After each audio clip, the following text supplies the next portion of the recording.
नमस्कार. जय महाराष्ट्र.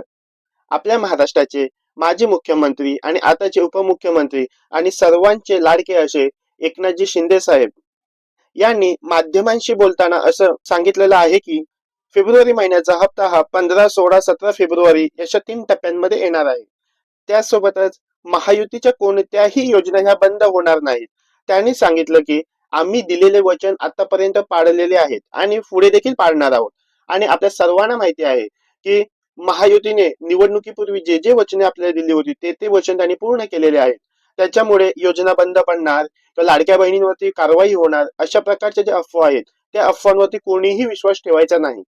एकनाथ शिंदे साहेब म्हणाले की फेब्रुवारीचा हप्ता वेळेवरती लाडक्या बहिणींच्या खात्यामध्ये जमा होणार आहे. त्यानंतर मार्च पासून 2100 रुपये लाडक्या बहिणींना मिळणार आहेत.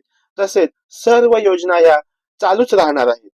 लाडकी बहीण योजनेबद्दल किंवा अन्य महाराष्ट्राच्या सर्व योजनांबद्दल माहितीसाठी आपल्या या व्हिडिओला लाईक करा आणि चॅनलला सबस्क्राईब करा. थँक्यू.